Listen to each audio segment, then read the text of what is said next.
Pink Summit and the Now Honors.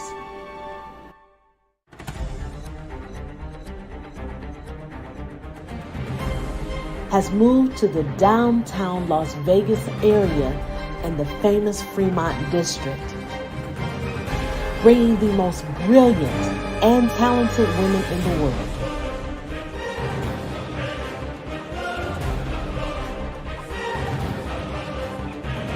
To one stage in one place, where their power will be captured for the world to see.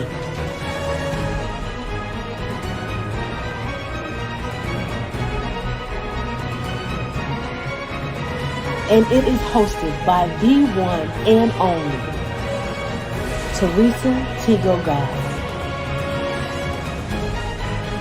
We present to you Now Honors 2023. Welcome to the show, you guys. It is so awesome to be here with you, and you're looking fabulous. Oh, thank you. Thank you for having us. Oh, you know I love you guys. You guys are just killing it out there, and you're making all these amazing films, but you're doing something different. You're not blowing people up. You're not throwing chairs across the room, and you're not killing people. You guys are actually doing motivation, inspiration, thought leader. Well, you know, I sometimes I don't think about it as motivation. Mm-hmm. I think of it as transforming people's minds into something better, Ooh. Raising the consciousness of people's minds. And how? How does filmmaking do that? You know, first of all, you got to watch the movie. Ah, there it is. Okay. That's Plug. what she said. That's what she said. Okay, so now that you said that, tell them where. We're on Amazon Prime, so most of our movies are on Amazon Prime. Mm-hmm. We did our big movie, which I consider big, which was the sequel to The Secret, right? Mm-hmm. It's called Beyond the Secret, The Awakening. Okay. And it really was about the awakening, yeah. Right? And not knowing that COVID was gonna happen, right? COVID, what's that? Right? I heard about it, okay. Right? Yeah. We did the premiere of this movie in January of 2020. And then 3 months. Right before it hit. Right before it hit, right? And it was really interesting because I had told Don, I said, you know, I'm so excited about this movie. It's all about the awakening. People are gonna get awake. You know, you get so excited because it's like a baby being born, right? And I told him it's gonna be about the awakening. People are gonna wake up, and then everything got shut down. And it woke him up. It woke him up, right? He said, oh yeah, it woke him up.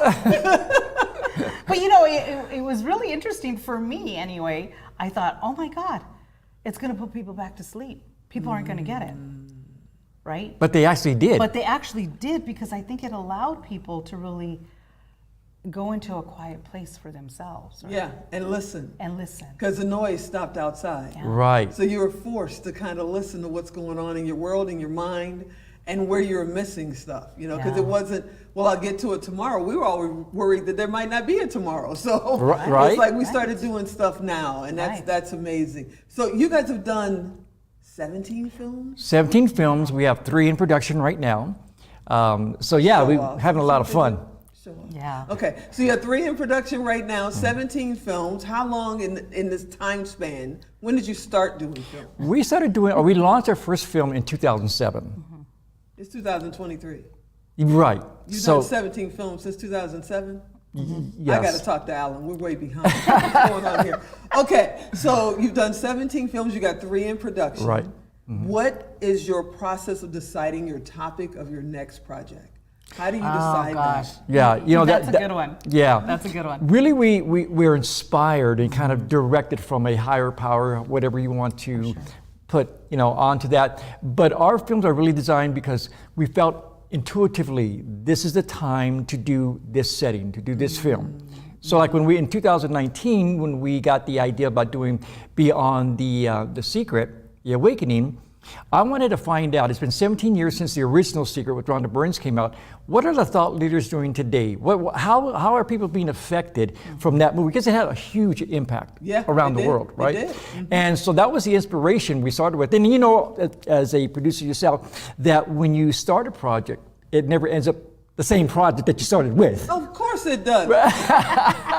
Absolutely. No, it doesn't. Yeah. So that, you know, that's really where we get inspired and say, this is the time to do this film. Yeah, we had the books going. right? read the books. And Ronnie brought out her movie, The Secret, and as we said, hey, let's do our film. But it was funny because we were at lunch and he wrote it down on a napkin. Like, Isn't that where all dreams? I was going to say, right? dreams are fulfilled from napkins. Right. Yeah. I've had so many Right. clients write things on a napkin and say, make this real for me. Yeah. Right? And it's like, it's a napkin, it's already real. right? It's real. done. Real. It's written, it's there, right? Well, someone asked me one time, Dawn, Yeah. what's the first step I need to take if I want to launch my own film? I said, the first thing you have to do is make an appointment with your doctor and have your head examined. True. Because the intricacies of it is very involved and intense, Yeah, right? yeah, So people look at definitely. these films and say, oh, I can do that. But they don't realize the work and the drama. Like, you're right, our films are about inspiration. We don't throw chairs on camera. The chairs are thrown, during production and editing. But yeah. So But that they don't throw it on camera. That's hilarious. I love Yeah. it. I love it. Especially, independent filmmaking.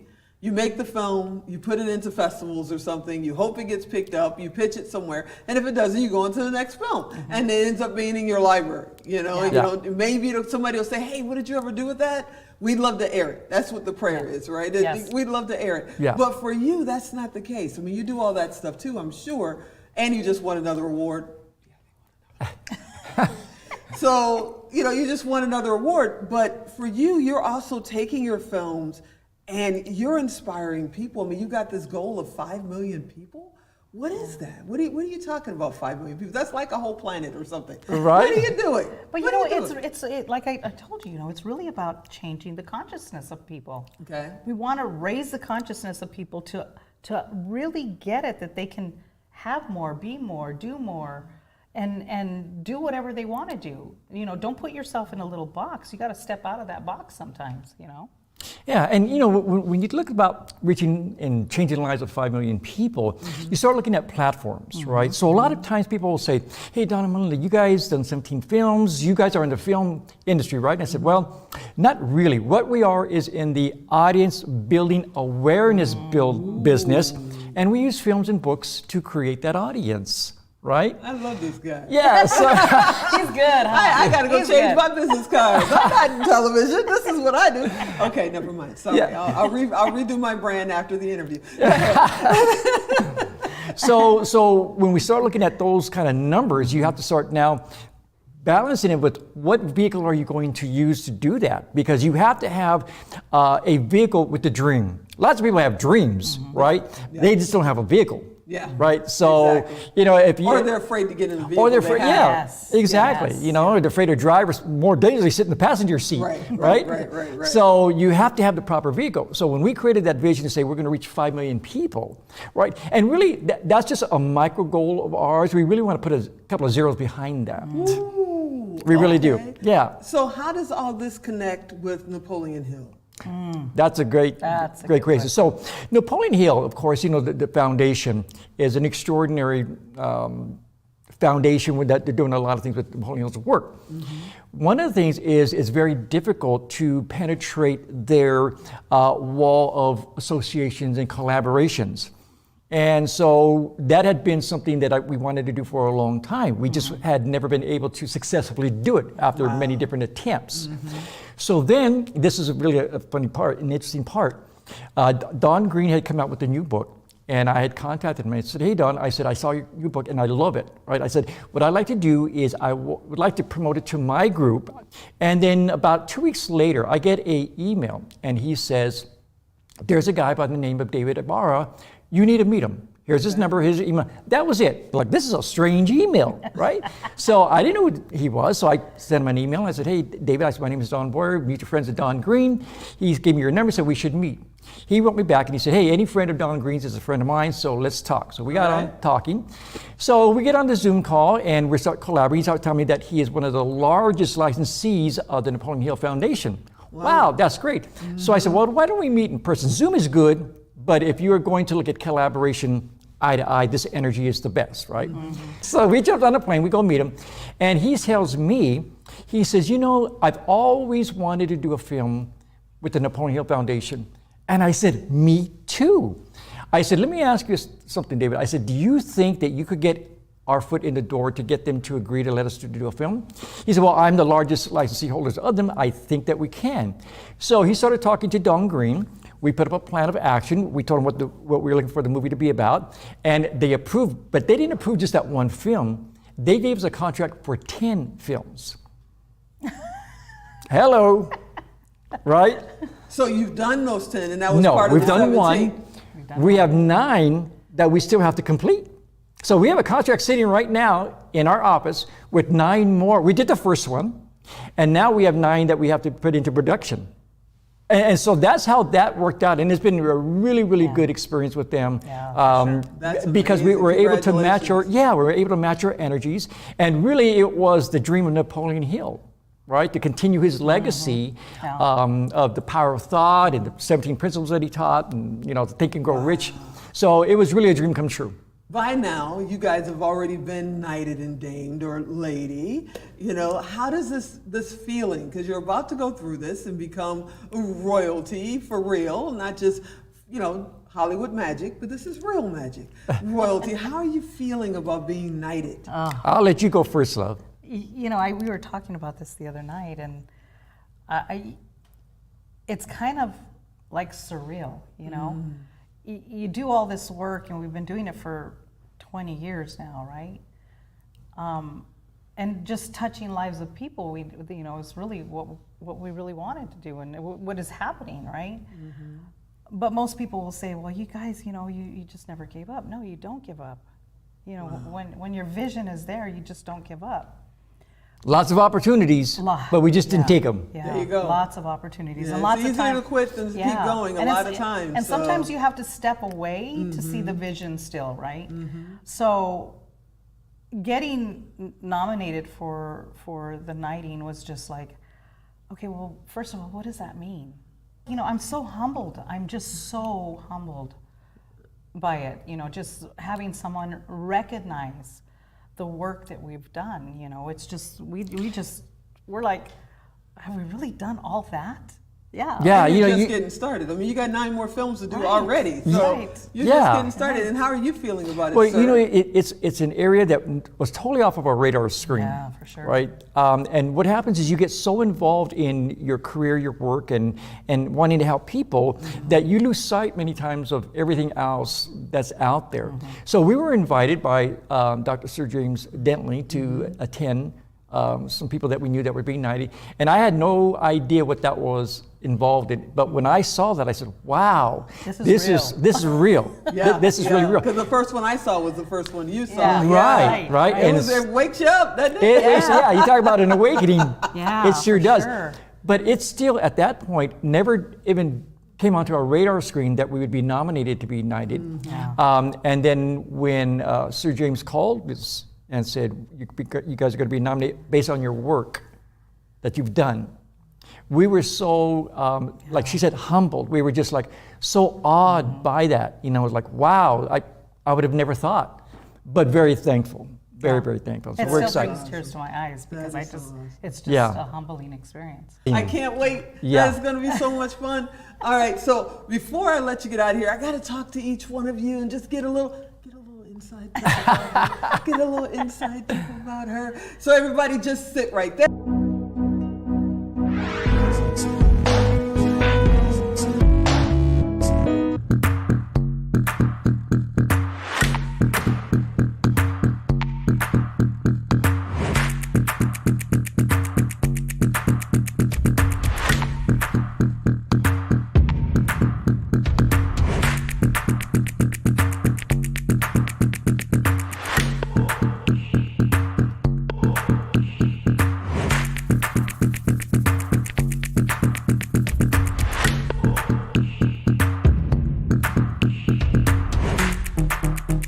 Hey everybody, welcome back. Yeah, we just got done talking with Don and Melinda, and we decided to get Don out of here for a minute and just have a little fun talking just the ladies about filmmaking and everything that's going on with lady, soon to be, Melinda Boyer. What's happening, my friend?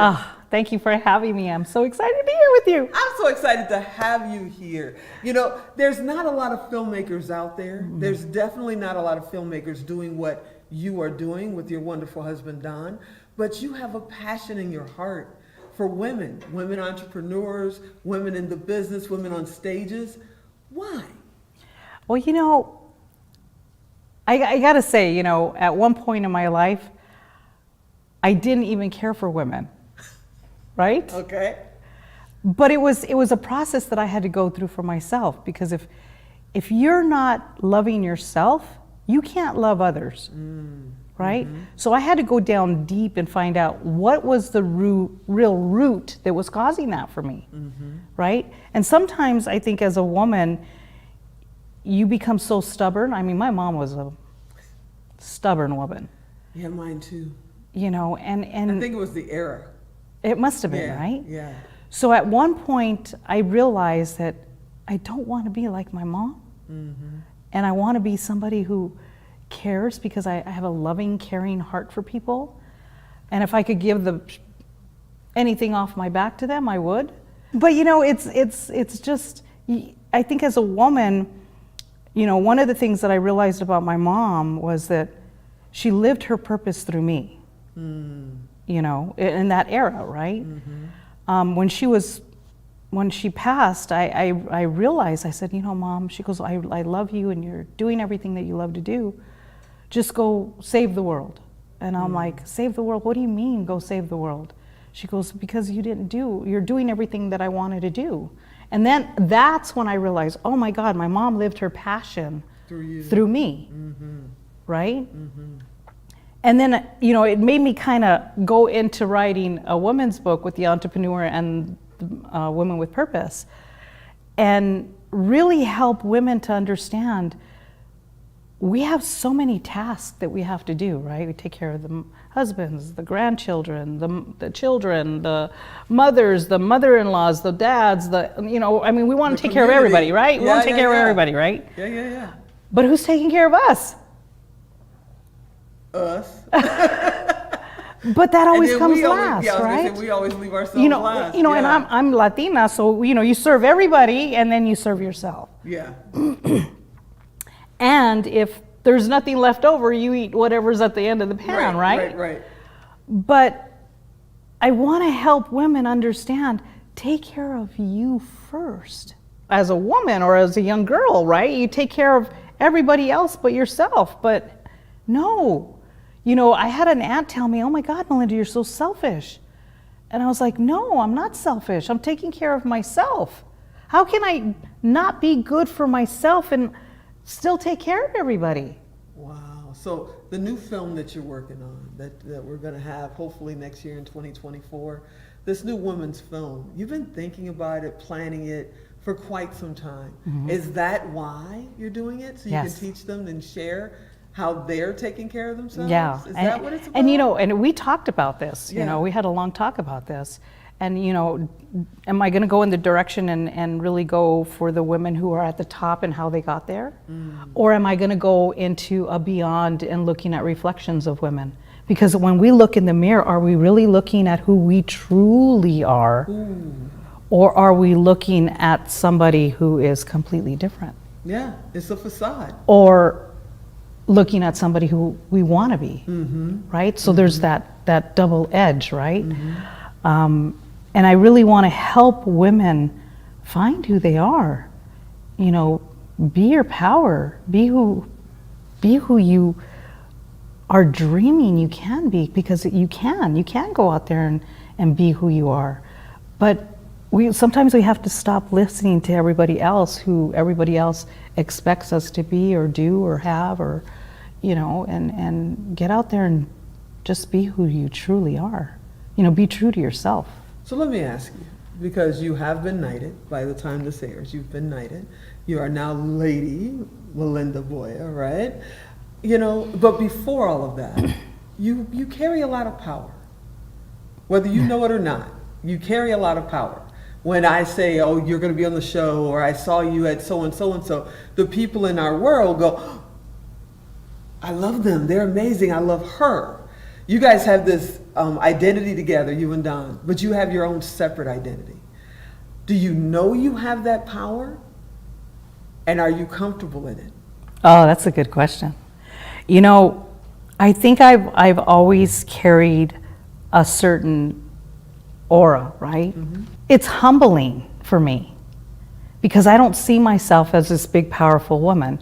But I do see when Dawn and I walk in someplace, or if I walk in, everybody just kind of stops.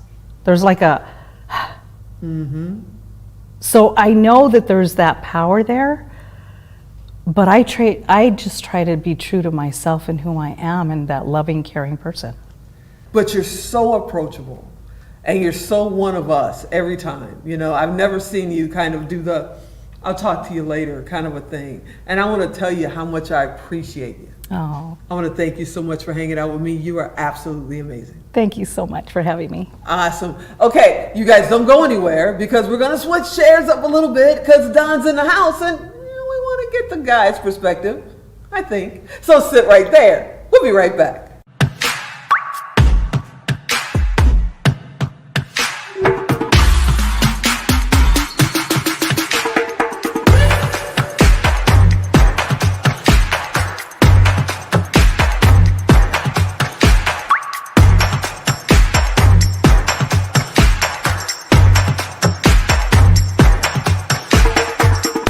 Hey Don, welcome back to the set. You're amazing. Thank you so much.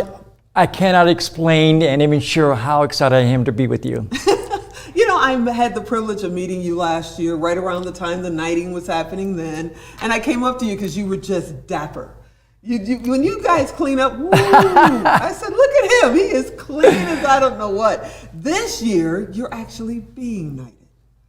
What does that feel like? You know, what an honor that is. It's almost indescribable to articulate and give it proper honor, but it is the most moving, humbling experience I think a human could experience to acknowledge that getting knighted for the work that you've dedicated your life to help people. And it's a very spiritual experience. People will always ask me, hey Don, how did you really create some of the things that you've created in your life? And I go back, it started when I was 17 years old when I left home. By the age of 19, I had an 11th grade education. And the only job, I couldn't find any corporate jobs with the 11th grade education at 19 years old. They just weren't hiring a lot of CEOs with that qualification. So the only job that I could do is clean floors. One day when I went to go clean his office, he was there. And before I even knew what I was doing, I said, can I ask you a question? And he looked at me and he said, sure, what's your question? I said, how did you become so successful? And so he began to tell me about how he did it. And he offered me, he says, you know, Don, if you come to my office once a week for 1 hour, I will mentor you and show you how to radically change your life. You can have excuses or you can make money. What would you like to do? Well, I had enough sense to know that I'll choose the money, right? And that's really how it started. So when people ask me, hey, what is the key component to success?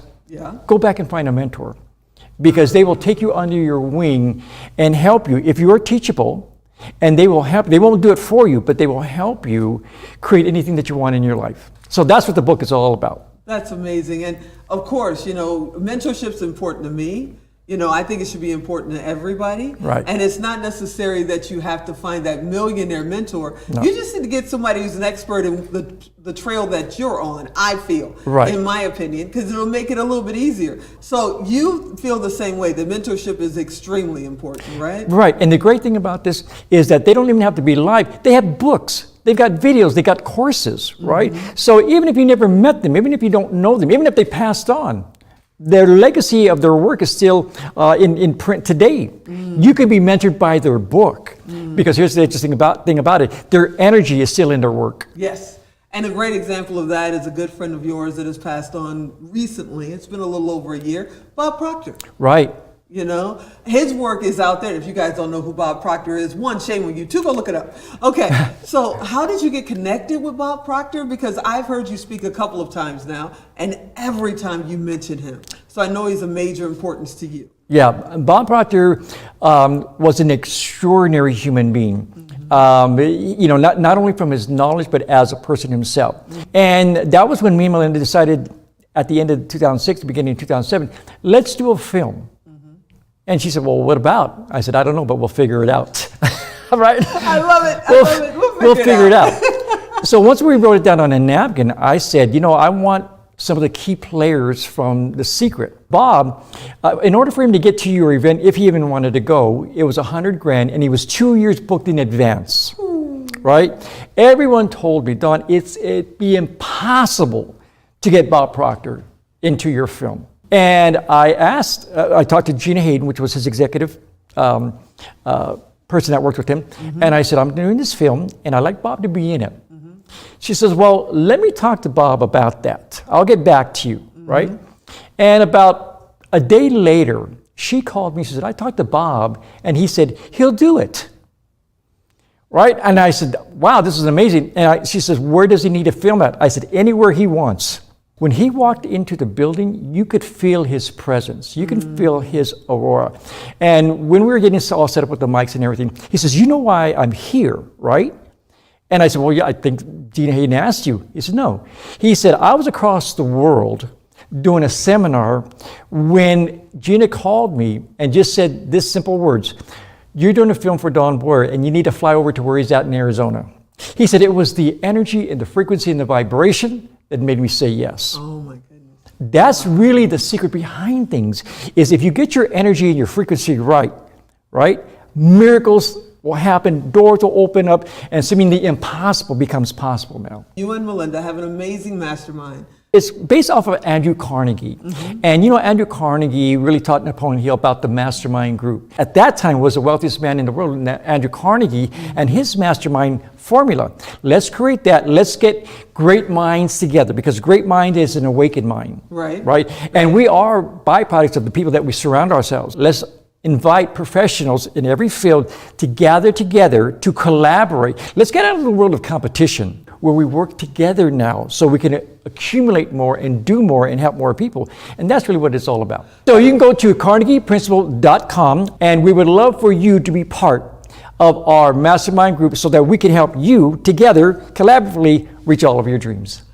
I want to thank you both so much for being on the show today. I know you guys have quickly become family to me. I can't wait to work with you and hang out with you. It seems like every time we go somewhere, we see each other. Right? We're swimming in the same pond. It's like, oh, you're over by that lily pond. I'll be over here. But I want to thank you so much for hanging out and all that you do for not only filmmakers, but for business and entrepreneurs, and just showing people there's a light. I truly appreciate it. Thank you for having us. We appreciate that so much. Awesome. I hope you guys enjoyed this episode. You know I want you to come back next time. And as always, I'm Tigo. I'll talk to you next time. Woo! Go check out the films. Don't just sit there. Go, go, go.